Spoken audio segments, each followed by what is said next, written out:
మరి తండ్రి అయిన దేవునికి కృతజ్ఞతాస్తుతులు. అదేవిధముగా కూడి వచ్చిన సహోదరి సహోదరులందరికీ కూడా ప్రభునామమున వందనాలు తెలియజేస్తూ ఉన్నాను. చాలా సంతోషము. మరి సాయంకాల సమయమందు మీతో కూడి దేవుని వాక్యమును ధ్యానించడంలో దేవుడు నాకు ఇచ్చిన ఈ యొక్క సదవకాశాన్ని నేను సద్వినియోగం చేసుకునే ప్రయత్నం చేస్తాను. అయితే ప్రియ సహోదరులారా, మనము వరుస క్రమములో మరి మీకా గురించి అధ్యయనాన్ని మనమైతే పరిశీలన చేయడము ముందుకు వస్తూ ఉన్నాం. గతములో 1వ అధ్యాయాన్ని ధ్యానించాం. ఈ 1వ అధ్యాయాన్ని మనము పరిశీలన చేస్తూ ఉన్నప్పుడు మీకా అనే ఒక ప్రవక్త ఉన్నాడు. ఈ ప్రవక్త పల్లెటూరులో నుంచి సిటీకి వెళ్ళి వాక్యము చెప్పే ఒక ప్రవక్త. ఈ ప్రవక్త ఎలాంటి వాడు అంటే, తనకు ముందుగా చాలామంది ప్రవక్తలను జనులు ఏం చేశారంటే హింసించారు, నిందించారు, శిక్షించారు కూడా.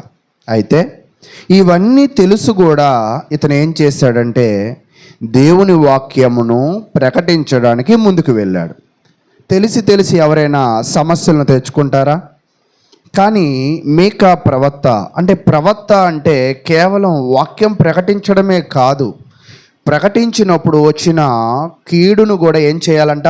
సహించాలి. అందుకే 2వ తిమోతిలో మనం చదివాం గతంలో కూడా. అయితే మీకా ప్రవక్తకి యేసుక్రీస్తు ప్రభువారికి ఒక పోలికను నేను ఒక పట్టీగా చేసి ఉన్నాను. అది మనం చదివే ప్రయత్నం చేద్దాం. మనం మీకా ప్రవక్త గురించి నేర్చుకుంటున్నాం. మీకా ప్రవక్త యేసుక్రీస్తు ప్రభువారిలో ఉన్న మీకా ప్రవక్త పాత్ర దేవుని తీర్పును ఏం చేశాడంట? ప్రకటించాడు. మీకా ప్రవక్త ఏం ప్రకటించాడంటే, అయ్యా మీరందరూ పాపాలు చేస్తున్నారు, ఖచ్చితంగా మీరందరూ ఏమైపోతారు? నాశనం అయిపోతారు. ఈ మాటే సేవకుడు అంటే, మేం కాదు నువ్వు నాశనం అయిపోతావు అంటారు. అంతేనా? కానీ ఇక్కడ ప్రవక్త ఎప్పుడూ కూడా చెప్పాలనుకున్న మాటని స్ట్రైట్గా చెప్పాడు, కానీ డొంక తిరుగుడుగా చెప్పలా. ఈరోజు క్రైస్తవుల మాటలు కూడా దేవుని విషయంలో ఎలాగ ఉండాలంటే చాలా స్ట్రైట్గా మాట్లాడాల్సిన అవసరం అయితే ఉంది. అయితే యేసుక్రీస్తు ప్రభువారు ఏం ప్రకటించారంటే దేవుని యొక్క కృపను ప్రకటించారు.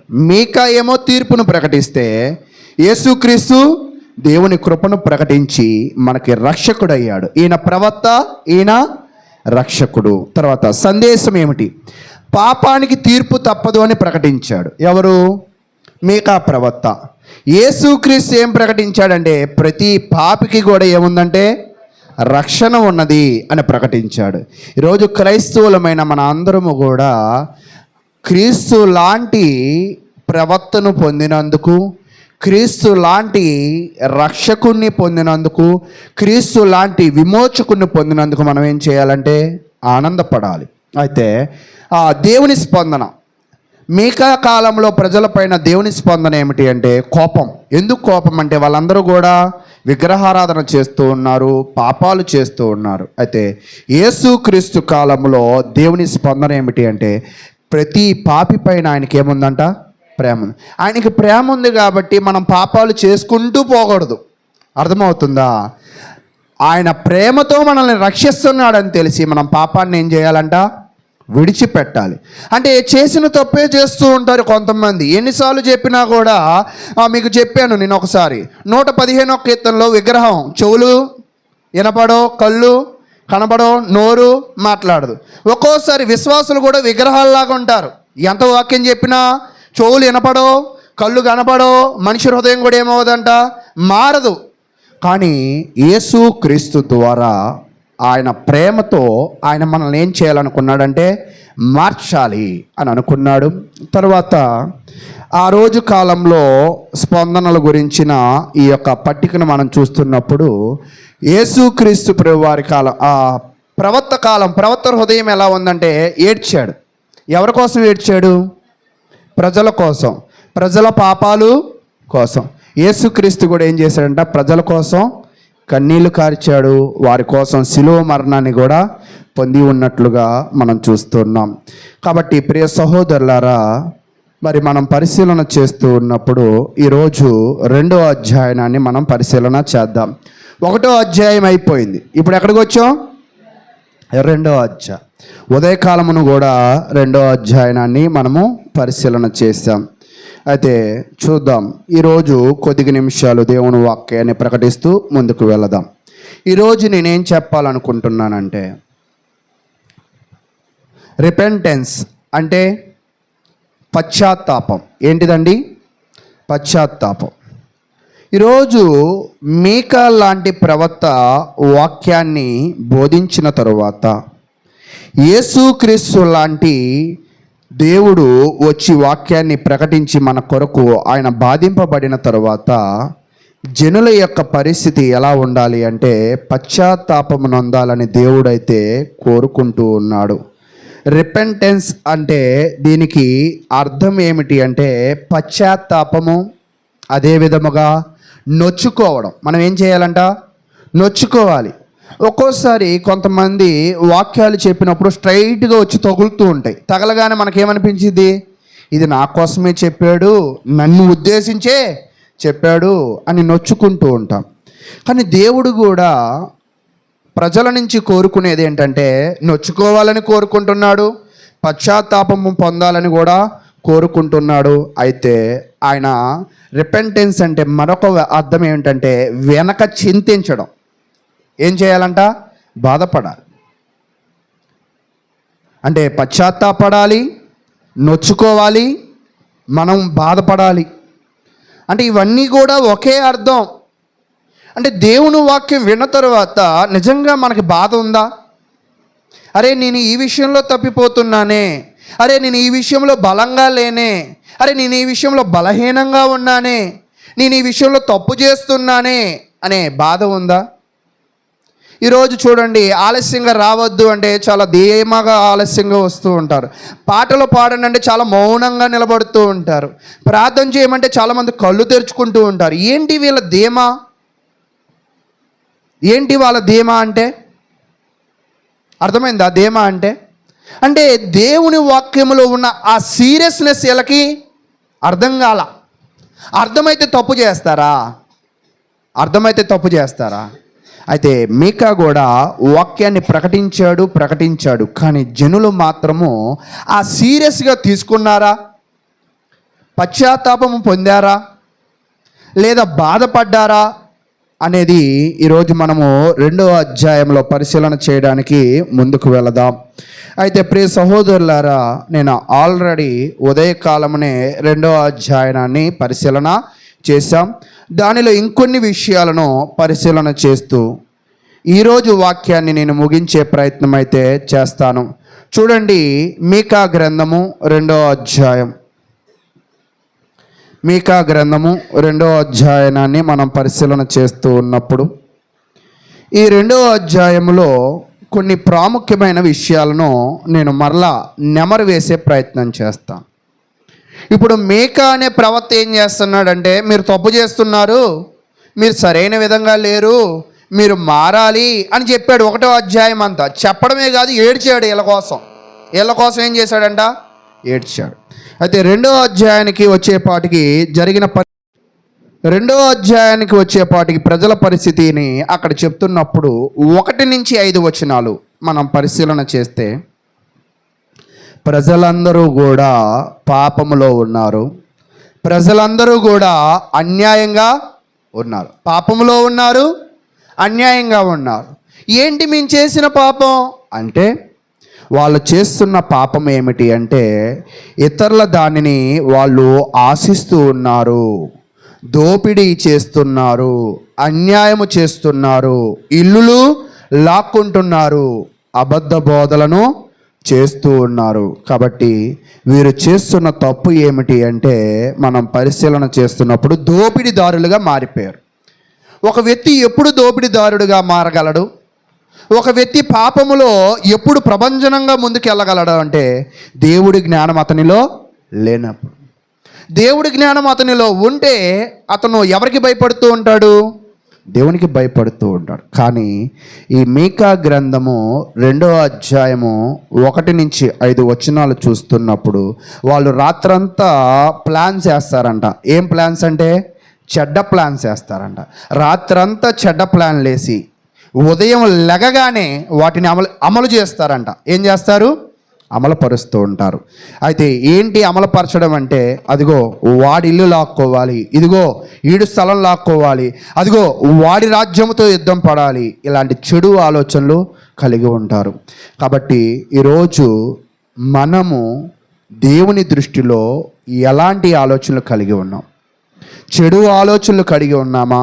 చెడు చర్య కలిగి ఉన్నామా? ఒకసారి ఆలోచన చేయండి. మన జీవితంలో చెడు ఆలోచనలు, చెడు చర్యలు మనలను ప్రమాదకరమైన స్థితిలోకి పంపించేస్తూ ఉంటాయి.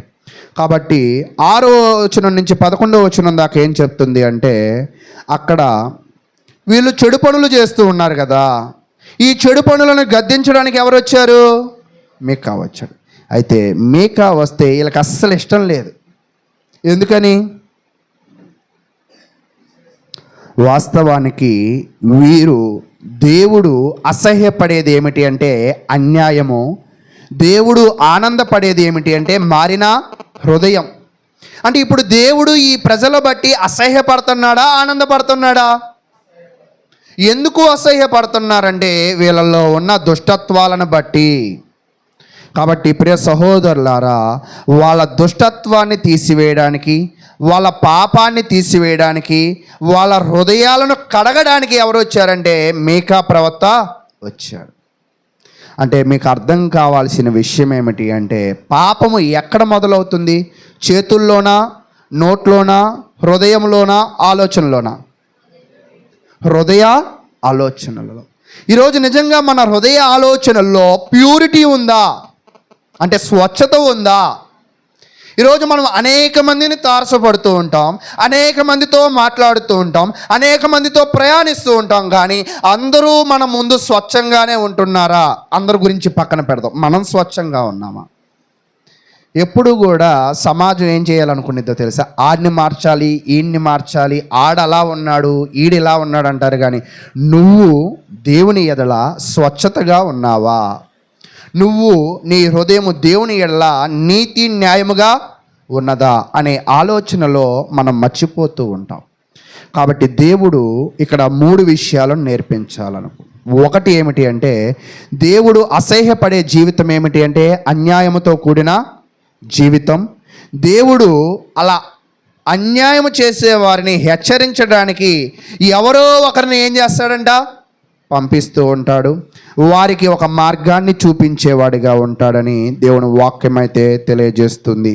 కాబట్టి ప్రియ సహోదరులారా, వీళ్ళు ఏమనుకుంటున్నారంటే వాళ్ళ జీవితంలో వాళ్ళు చేసిన తప్పులను బట్టి, వాళ్ళు చేస్తున్న అన్యాయాలను బట్టి అవి మైనస్లుగా అనుకోవట్లా. వాటిని ఏమనుకుంటున్నారు? ప్లస్లుగా అనుకుంటున్నారు. అది కీడు అనుకోవట్లా. వాటిని ఏమనుకుంటున్నారు? మేలు అనుకుంటున్నారు. ఈరోజు నిజంగా మనం తీసుకునే కొన్ని నిర్ణయాలు, మనం చేసే కొన్ని ఆలోచనలు మనకి మంచి, మనకి మేలు అని అనుకుంటాం, కానీ మనకి చెడు కూడా జరిగే అవకాశము ఉంటుంది.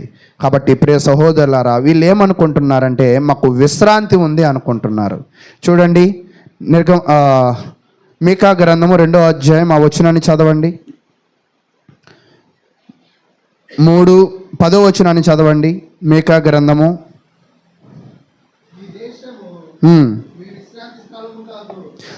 ప్రవక్త వచ్చి ఏమంటున్నాడంట? అయ్యా, మీరు అందరి దగ్గర లాక్కుని మేము ప్రశాంతంగా బ్రతుకుతాం అనుకున్నారేమో, నాబోతు ద్రాక్ష తోటలాగా నువ్వు ప్రశాంతంగా బ్రతకడానికి అవకాశమే లేదు. అన్యాయంగా సంపాదిస్తే అన్యాయం అయిపోతావు. ప్రశాంతత ఏమాత్రము కూడా నీకేమవదంట? దొరకదు. దేవుడు నువ్వు చేసే అన్యాయాన్ని బట్టి నిన్ను తీర్పులోకి తెస్తాడు. నువ్వు విశ్రాంతి కోల్పోతావు. అయితే నువ్వు చేస్తున్న ఈ అన్యాయము కొద్దిపాటి సంతోషాన్ని ఇస్తుందేమో కానీ ఎక్కువపాటి నష్టాన్ని అయితే చేస్తుంది అని ప్రవక్త అయితే బోధించాడు. కాబట్టి ప్రియ సహోదరులారా, నేను కూడా ప్రేమపూర్వకంగా మిమ్మల్ని తెలియజేయాలనుకుంటున్న విషయం ఏమిటి అంటే, మీ హృదయ ఆలోచనలు దేవుని ఎదుట ఎలా ఉన్నాయి? మీరు ఏ ధీమాతో ఈ భూమి మీద జీవిస్తున్నాడు? భూమే విశ్రాంతి స్థలం అనుకుంటున్నారా? భూమిని దాటిన తర్వాత కూడా మనకు ఒక విశ్రాంతి స్థలం ఉందని మీకు అర్థమవుతుందా? కాబట్టి ఈ రెండు విషయాలను ఖచ్చితంగా గ్రహించాలి. గ్రహించిన తరువాత మూడో విషయం ఏమిటి అంటే, దేవుడు ఈ పాపము చేస్తున్న వారిని, ఇలా తప్పు బోధలో తప్పుడు ఆలోచనలు కలిగి ఉన్న వారిని, వీరు తప్పుడు ఆలోచనలు కలిగి ఉండడానికి గల కారణం ఎవరంటే వీళ్ళ ప్రవక్తలు ఏంటంటే, మద్యము సేవిస్తే దేవుడికి అనుకూలము, పాపము చేస్తే దేవుడికి అనుకూలము, అలాగా మద్యము సుఖముగా గురించి మాట్లాడే వాళ్ళ నిజమైన ప్రవక్తలని వీళ్ళు నమ్మారు. అంటే ప్రవక్తలు బోధించే అన్యాయపు మాటలు వీళ్ళు నమ్మి వీళ్ళు కూడా ఏమైపోతున్నారంట? అన్యాయం అయిపోతున్నారు. అంటే వీళ్ళు అబద్ధ ప్రవక్తలకి వాళ్ళ హృదయాలను ఇచ్చారు. నిజమైన ప్రవక్త వస్తే ఏమంటున్నారు తెలుసా? కొంచెం నువ్వు నోరు మూసుకో. ఎవరిని? మీకాని. చూసారా, ఒక్కోసారి నిజం ఒక్కోసారి మనం చెప్తూ ఉంటే అది మన మనసుకి కొంచెం కఠినంగా ఉంటుంది, కొంచెం ఇబ్బందిగా ఉంటుంది. కానీ మాటల చేత ఇబ్బంది పెట్టినప్పుడే హృదయాలలో మనకేమవుతుందంట? మార్పు వస్తుంది. అంటే మాటల చేత ఇబ్బంది పెట్టమంటే తిట్లు తిట్టమని కాదు.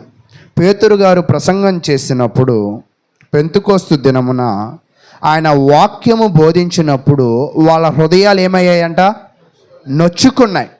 ఆ నొచ్చుకున్నడాన్ని రిపెంటెన్స్ అన్నాడా? అంటే పశ్చాత్తాపం. అంటే ఎప్పుడైతే మన హృదయాలను వాక్యముతో నొచ్చుతామో, ఎప్పుడైతే మనము చేసిన పాపాలను బట్టి మనము బాధింపబడతామో, అప్పుడు ఖచ్చితంగా మన జీవితాలకి మేలు జరుగుతుంది. చూద్దాం. 2 కొరింథీయులు రాసిన పత్రిక 7వ అధ్యాయం. నేను 2వ అధ్యాయాన్ని కొంచెం వివరించాను. ఇప్పుడు మనం పశ్చాత్తాపము గురించి ముందుకు వెళదాం. ఎందుకంటే మీకా కాలంలో కూడా వాళ్ళు పశ్చాత్తాపం పడమంటే పడల. ఈయనను పశ్చాత్తాపం పడమంటే వీళ్ళు పడకుండా ప్రవక్తను పశ్చాత్తాపం పడమన్నారు. ఒక్కోసారి సంఘం కూడా అలాగే ఉంటుంది. మీరు పని చేయండి అంటే కాదు, మీరు పని చేయండి అంటూ ఉంటారు. చూడండి, 2 కొరింథీ పత్రిక 7వ అధ్యాయం 9వ వచనం చదువుకుందాం. మీరు దుఃఖపడితేరని సంతోషించటం లేదు, కానీ వాస్తవానికి అక్కడ సంఘం అంతా దుఃఖపడుతుంది. కొంతమంది అక్కడ దుఃఖపడుతుంటే ఇక్కడ పౌలు గారు ఏం చేస్తున్నారంట? సంతోషిస్తూ ఉన్నారు. మనం ఏడుస్తూ ఉంటే మన ఏడుపును బట్టి ఎవరైనా ఆనందపడితే మనకు ఎలా ఉంటుంది? చాలా కోపం వచ్చింది. పౌలు గారు అక్కడ ఎక్స్ప్లెయిన్ చేస్తున్నారు, మీరు బాధపడుతున్నారు కాబట్టి నేనేమి సంతోషించడం లేదు. నేనెందుకు సంతోషిస్తున్నానంటే, మీరు దుఃఖపడి మారు మనసు పొందితిరని ఇప్పుడు సంతోషించుచున్నా. అంటే వాక్యము చేత మనము దుఃఖపడాలి, పాపము చేత మనము దుఃఖపడాలి. ప్రవక్త హెచ్చరించినప్పుడు, సేవకులు హెచ్చరించినప్పుడు మనం ఖచ్చితంగా ఏం పడాలంట? దుఃఖపడాలి. మనం ఏ స్థితిలో ఉన్నామో గుర్తెరిగి, మనం బలహీనులుగా ఉన్నాము, అపవిత్రులుగా ఉన్నాము, అన్యాయస్తులుగా ఉన్నామని తెలుసుకుని ఖచ్చితంగా మనం ఏం చేయాలంట? దుఃఖపడాలి. అయితే దుఃఖపడితే సరిపోయిద్దా? అందుకే కొంతమంది ఏడుపు ప్రార్థనలు అంటూ ఉంటారు. ప్రార్థన అంతా కూడా ఏడుస్తూ ఉంటారు. అంటే ఏడుపు ప్రార్థన కోరుకున్నాడంటే దుఃఖపడడం కాదు దేవుడు కోరుకుంది. దుఃఖపడి మారు మనసు పొందితురని ఇప్పుడు సంతోషించుచున్నాను. అంటే పౌలు గారు సంతోషం ఎక్కడుందంట? ఈ ఆడవడాన్ని బట్టి సంతోషించట్లేదు, మారిన దానిని బట్టి సంతోషిస్తున్నారు. ఈరోజు క్రైస్తవులమైన మనము కూడా దుఃఖపడాలని దేవుడు కోరుకోవట్లేదు. మనం ఏమవ్వాలని కోరుకుంటున్నారంట? మారాలి అని కోరుకుంటున్నారు. అంటే చేంజ్ అవ్వాలి మనం. అయితే కింద చెప్తున్నాడు, ఎలయనగా ఏ విషయములోనైనను మా వలన మీరు నష్టము పొందుకుండుటకై దైవ చిత్తానుసారముగా దుఃఖపడితిరి. అంటే ఏదో ఆర్థిక నష్టం వల్ల మీరు బాధపడడం కాదు, కానీ మీ దుఃఖం దేనిని బట్టి వచ్చిన దుఃఖం అంట? దైవ చిత్తానుసారమైన దుఃఖము మీరు కలిగి ఉన్నారు. ఎవరైతే వారి జీవితాలలో దైవ చిత్తానుసారమైన దుఃఖం కలిగి ఉంటారో, ఎవరైతే వాళ్ళు బలహీనంగా ఉన్నానని, ఎవరైతే లోపములు కలిగి ఉన్నానని, ఎవరైతే దేవునికి దూరంగా ఉన్నానని ఆలోచన చేస్తారో వాళ్ళలో ఏం కలిగిద్దంటే దైవ చిత్తానుసారమైన దుఃఖం కలిగేది. ఆ దుఃఖం ఏం కలిగిచ్చిద్దంటే రక్షణార్థమైన మారు మనసు కలుగు చేయను. అంటే ఒక్కోసారి అయ్యగారు నేను మారట్లేదు అంటారు. మనిషి ఎప్పుడు మారతారంటే చెప్పబడుతున్న వాక్యాలను గ్రహించి వాళ్ళల్లో ఉన్న బలహీనతలను తెలుసుకున్నప్పుడు, అయ్యో దేవుడు అలా కోరుకుంటున్నాడా, కానీ నేను ఎలా ఉన్నాను, నేను ఇలా ఉన్నానా అని ఎవరైతే గ్రహిస్తారో వాళ్ళలో ఏముంటుందంటే దైవ చిత్తానుసారమైన దుఃఖము ఉంటుంది. అలా దుఃఖపడిన వారు మాత్రమే వాళ్ళ జీవితాలను ఏం చేసుకోగలరంటే మార్చుకోగలరు. అందుకే మన జీవితాలు ఎందుకు మారవంటే మనం వస్తాం, వింటాం, బైబిల్ తీస్తాం, బైబిల్ మోస్తాం, మళ్ళీ ఇంటికి వెళ్ళి ఆ బైబిల్ని ఎవ్వరికి అందకుండా దూరంగా పెడతాం. మళ్ళీ ఎప్పుడు తీస్తాం దాన్ని? చక్కగా చెప్తున్నారు ఆన్సర్ కూడా. ఎప్పుడు తీస్తాం? మరలా ఆదివారమే. అంటే ఈ 6 రోజులకి ఆ బైబిల్కి మనకి సంబంధమే, ఆ సంఘానికి మనకి సంబంధమే, ఆ సేవకుడికి మనకి సంబంధమే లేదు.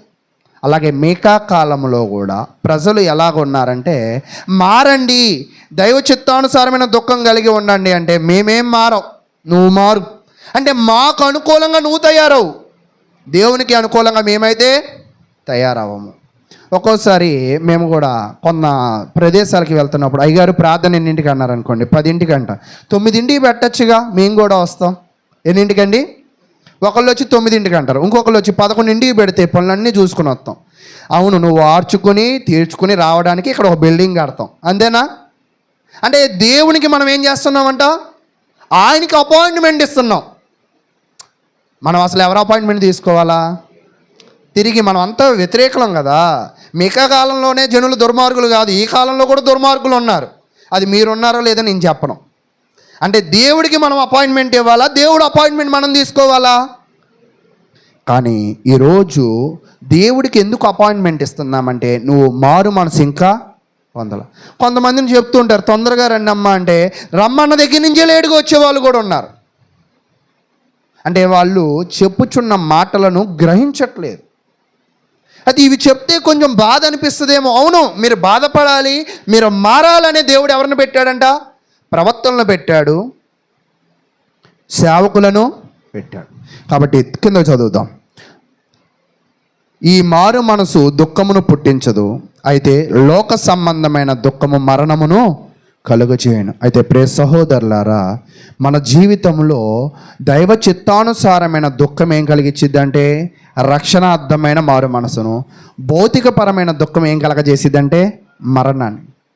ఊరికి ఏడిస్తే సరిపోదు, ఆ ఏడుపులో ఒక ఉద్దేశం ఉండాలి, ఆ ఏడుపులో ఒక మార్పు ఉండాలి. కాబట్టి ప్రియ సహోదరులారా, మన జీవితాలు ఎలాగ ఉన్నాయో ఒకసారి పరిశీలన చేయడానికి ముందుకు వెళ్ళండి. నిజంగా ఈరోజు క్రైస్తవ జీవితంలో అందరినీ మార్చాలనుకుంటున్నాం, కానీ నిన్ను నువ్వు మార్చుకోవాలని ఎప్పుడైనా ఆలోచన చేస్తూ ఉన్నావా? మొన్న కూడా ఎవరో, అదిగోండి బ్రదర్ ఎంతకాలం నుంచి వాక్యం చెప్తున్నానో వాళ్ళు ఏం మారట్లేదు అని అంటున్నారు. నిజంగా ఒక్కోసారి జనాలు ఎంత చెప్పినా మారరు. దానికి గల కారణం ఏంటంటే చెప్పబడుతున్న మాటలు వాళ్ళ హృదయానుసారంగా తీసుకోరు. కాబట్టి నేనేం చెప్పాలనుకుంటున్నానంటే చెప్పబడుతున్న మాటలు మీరు ఖచ్చితంగా మీరు హృదయానుసారంగా తీసుకోవాలి. ఎవరైతే హృదయానుసారంగా తీసుకోగలుగుతారో ఖచ్చితంగా వాళ్ళు ఏం చేయగలుగుతారంట? మారతారు.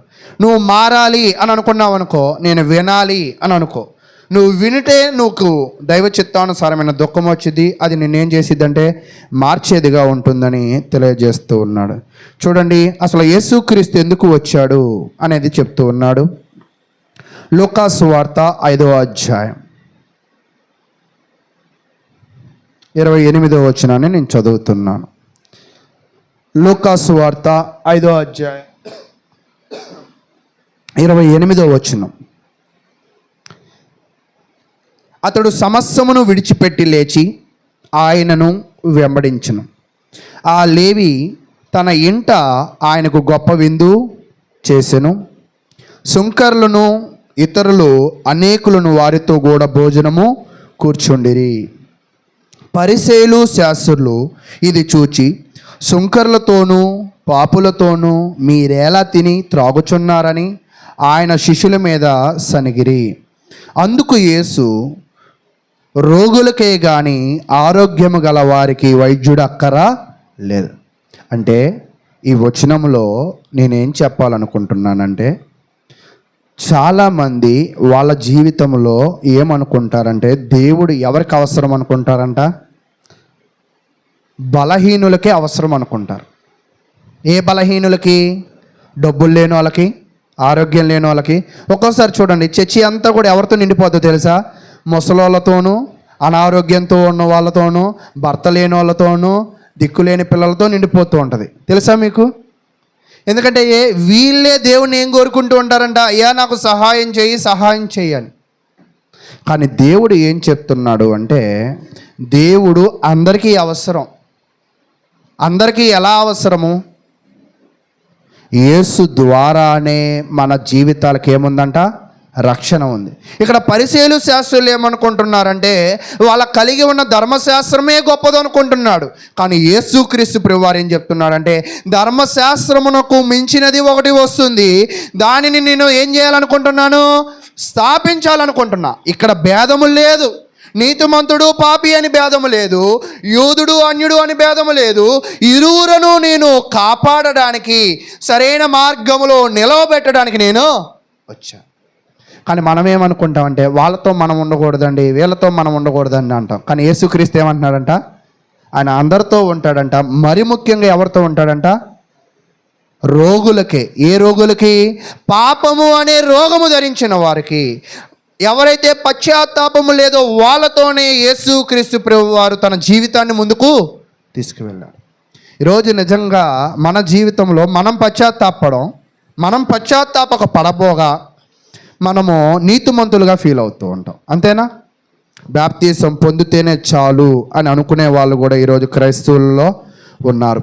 కాబట్టి ప్రియ సహోదరులారా, క్రీస్తు ప్రభు వారు ఎందుకు వచ్చారంటే 32వ వచనం, మారు మనసు పొందుటకై నేను పాపులను పిలవ వచ్చి తిని కానీ నీతిమంతులను పిలవ రాలేదని వారితో చెప్పెను. కాబట్టి ప్రియ సహోదరులారా, ఆ రోజు కాలంలో మీకా అయినా, ఈరోజు కాలంలో యేసుక్రీస్తు ప్రభు అయినా, వారి రాకకు, వారి పిలుపుకు ఉద్దేశం ఏమిటి అంటే, ప్రతి ఒక్కరూ మారు మనసు పొందాలి. మీకు గతంలోనే నేను చెప్పాను, రెపెంటెన్స్ అంటే ఏమిటంటే, అక్కడ చెప్తున్నాడు a change of mind leading to a change of action. అంటే మనసులో ఒకవేళ మార్పు మొదలైతే చర్యలో కూడా ఏమొచ్చిందంట? అయితే మనసులోనే మార్పు లేకపోతే చర్యలో మార్పే రా. అంటే మార్పు ఎక్కడ అవసరం? మనసులో అవసరం. మీకు ఇందాకే చెప్పా, పాపం ఎక్కడ మొదలైంది? హృదయంలో. మార్పు కూడా ఎక్కడ కావాలా? హృదయం. చాలామంది ఏం చేస్తారంటే, తెల్ల బట్టలు వేసుకుని నేను మారిపోయాను అంటారు. ఏమంటారు? నేను మారిపోయానంట. కొంతమంది బొట్టు తీసేసి నేను మారిపోయానంటారు. అంటే మార్పు భౌతికంగా కనపరచాలనుకుంటారు. కానీ దేవుడు ఆయన కోరుకున్న మార్పు ఎక్కడి నుంచి రావాలంట? హృదయాలలో నుంచి రావాలి. ఈరోజు నేను చెప్తున్నాను, హృదయాలలో నుంచి వచ్చిన మార్పే స్థిరంగా ఉంటుంది. ఏదో నాన్న చెప్పాడని, తాత చెప్పాడని, అన్నయ్య చెప్పాడని, తమ్ముడు చెప్పాడని చర్చికి వచ్చేవాళ్ళు ఎప్పటికీ చర్చిలో నిలబడలేరు. చర్చికి రావాలి అంటే, చర్చిలో స్థిరపడాలి అంటే, క్రీస్తు మన కొరకు వచ్చి మన మారు మనసు పొందడానికి ఆయన మనల్ని ఏం చేశాడంట? పిలిచాడు. అంటే ఆయన పిలిచాడు. ఆయన పిలుపు నీకు వినపడుతుందా? నేను ఒక విషయాన్ని మీకు చెప్తాను. నా మాటలు మీకు అర్థమవుతున్నాయా? నేను ఏదో చెప్పుకుని వెళ్ళిపోతున్నానా? చక్క తల్లు ఊపుతున్నారు. ఓకే. సమూయేలు ఏలి పడుకున్నారు. ఏమన్నారు? పడుకున్నారు. సమూయేలు అని ఎవరో పిలిచారు. ఇప్పుడు సమూయేలు అని పిలవగానే సమూయేలు ఎక్కడికి వెళ్ళాడు? కరెక్ట్గా చెప్తున్నారా మీరు? ఓకే. ఏలీ దగ్గరికి వెళ్ళాడు. ఏలీ లేపితే ఏంటయ్యా నన్ను పిలిచావా అంటే, అప్పుడు ఏలీ ఏమన్నాడు? నేను పిలవలా అన్నాడు. మంచి నిద్రలో ఉన్నారు. సరే, మళ్ళా రెండవసారి మళ్ళా ఇలా పిలుస్తూ ఉంటే, నిజంగా నేను ఒక మాట చెప్తా, మీ పిల్లలే మీరు పడుకుని నాన్న అమ్మ అని మిమ్మల్ని లేపితే మీరు లెగుస్తారా? ఒకసారి లెగుస్తారు, రెండోసారి ఖర్చులకి ఇస్తారు. ఎవరికి? పిలిచిన వాళ్ళకి ఖర్చులకి ఇస్తారు, పలికిన వాళ్ళకి ఖర్చులకి ఇస్తారు, వచ్చిన వాళ్ళకి. కానీ ఇక్కడ ఆశ్చర్యమైన విషయం చూడండి, పిలిచింది ఎవరో తెలీదు, కానీ పిలుపు మాత్రం ఎవరికి వస్తుంది? అది పిలుపు సమూయేలు. అంత నిద్రలో ఉన్నప్పుడు సర్లే తర్వాత లెగుస్తా అన్నారా? వెంటనే యాక్షన్, కదిలాడు. ఎందుకంటారు? పిలిస్తే వెంటనే పలకగలిగిన స్వభావం ఆయనకి ఎందుకుంది? ఎందుకు ఉందంటే ఏలీని గురువుగా భావించాడు. ఎవరు? సమూయేలు. అమ్మో, నా గురువు ఎందుకు పిలుస్తున్నాడో నాకు తెలియదు. ఎంత నిద్రమత్తైనా విడిచి వెళ్ళాడు. ఓకేనా? అంటే ఏలీని గురువుగా భావించాడు కాబట్టే సమూయేలు లెగగలిగాడు.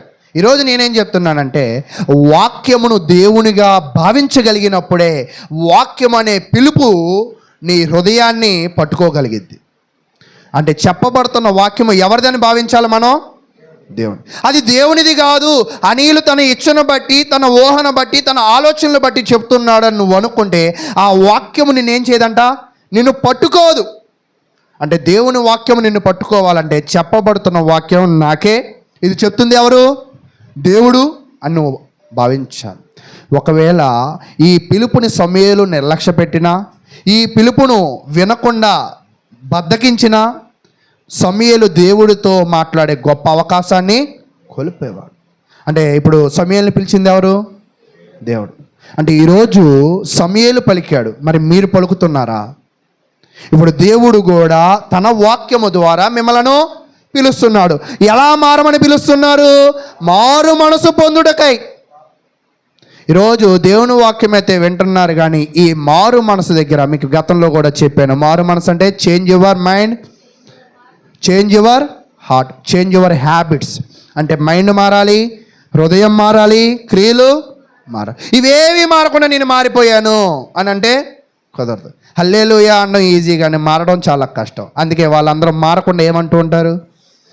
దేవునిని స్తుతించడానికి హల్లెలూయా పదాన్ని వాడడం కాదు, దేవునిని స్తుతించాలంటే ఆయన పిలుపుకు లోబడి నువ్వు ఖచ్చితంగా మారు మనసు పొందాలి. అయితే మీకా ప్రకటించాడు, కానీ వాళ్ళ జీవితాలలో మారారా లేదా అనేది తర్వాత కాలంలో మనం పరిశీలన చేద్దాం. అయితే ఇప్పుడు లూకాసు వార్తలో కొంతమందికి ఒక డౌట్ వచ్చింది, పెద్ద డౌట్ వచ్చింది.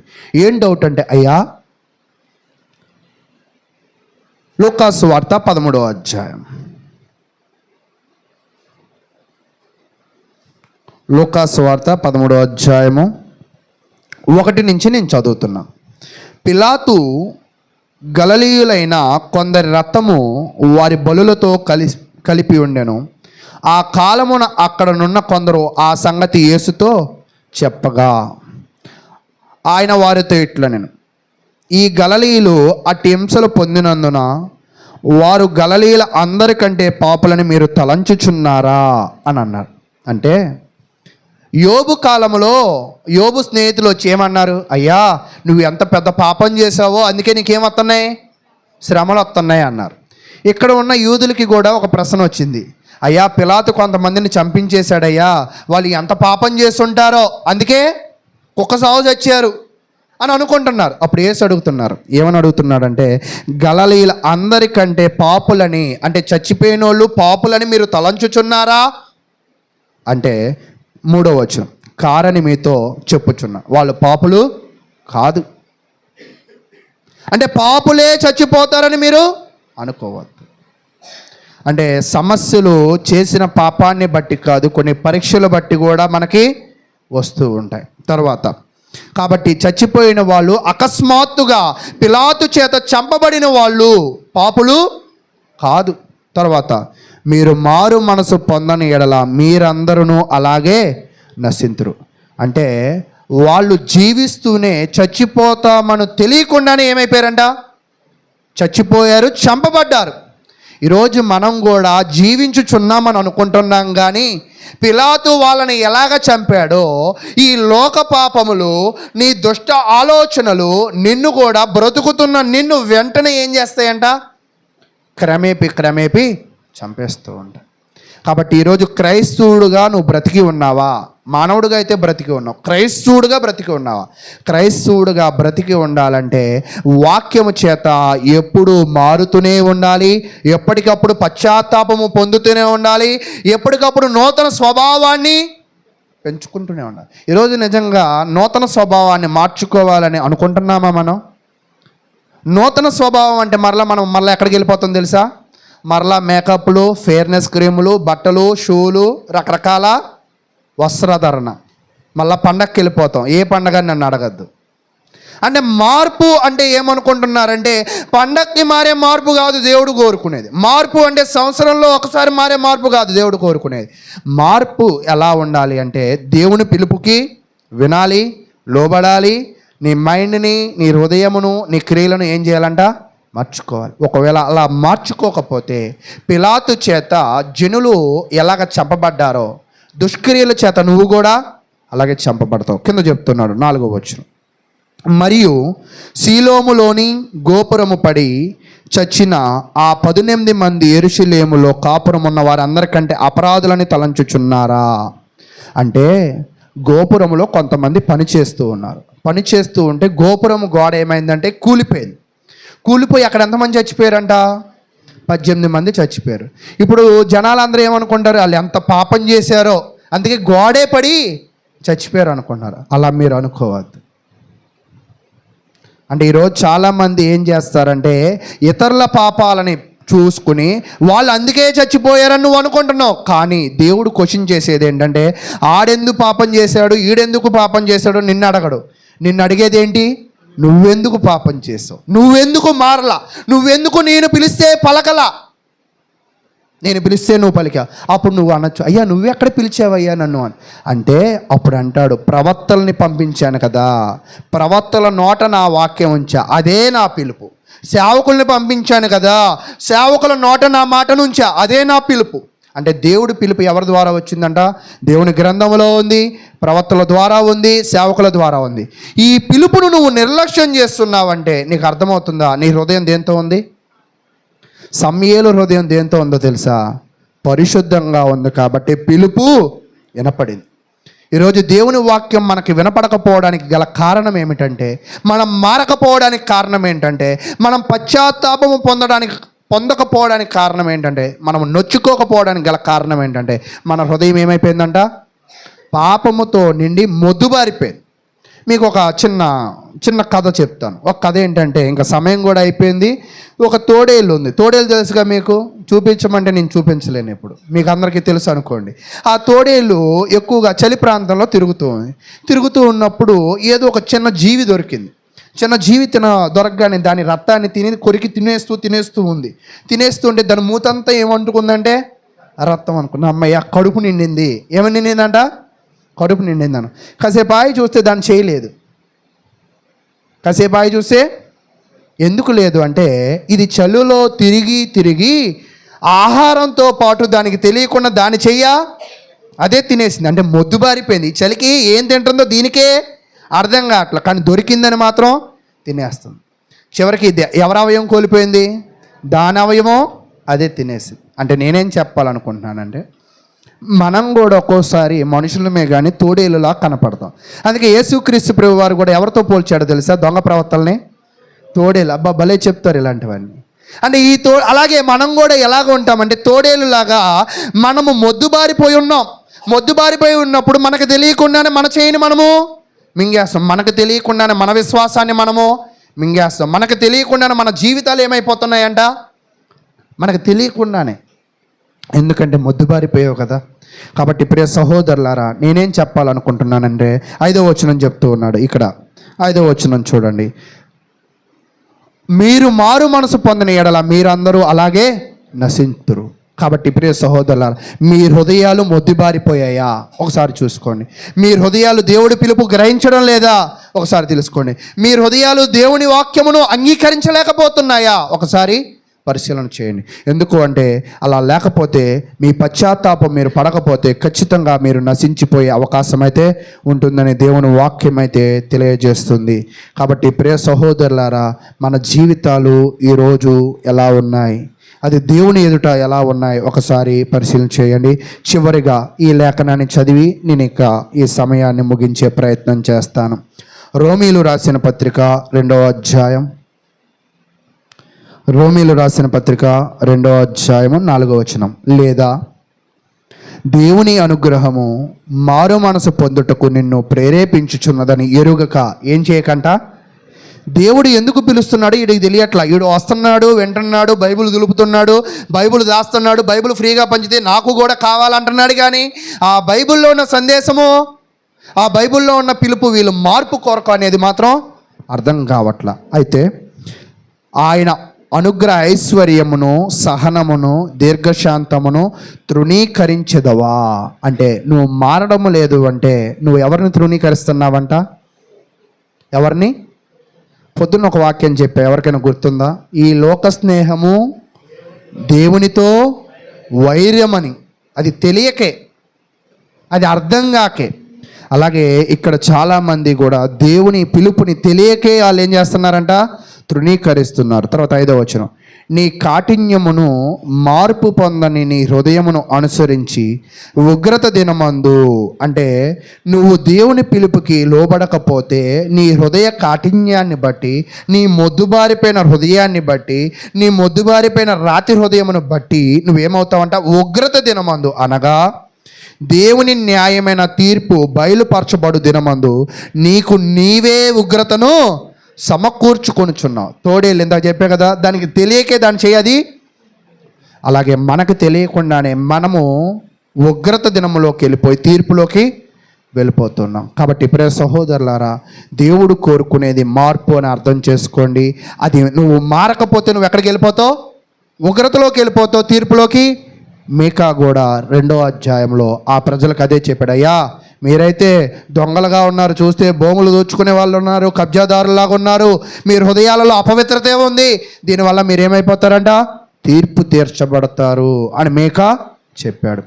మీకానే కాదు, యేసుక్రీస్తు అదే చెప్పాడు. యేసుక్రీస్తే కాదు, అపోస్తులు అదే చెప్పారు. ప్రతి ఒక్కరు కూడా మారమనే చెప్తున్నారు. 6వ వచనం, ఆయన ప్రతి వానికి వాని క్రియల చొప్పున ప్రతిఫలం ఇచ్చును. ప్రతి వాని ఫలాలు ఎవరు లెక్కేస్తారంట? దేవుడు. ఈరోజు మనం అనుకుంటూ ఉంటాం, మనుషుల్ని బోల్తో కొట్టించగలం, దేవుణ్ణి కూడా కొట్టించగలవా? ఈరోజు ఒక్కోసారి దేవుణ్ణి కూడా కొట్టించాలని అననీయ సపీరా బయలుదేరారు, చివరికి ఏమైపోయారు? చచ్చిపోయారు.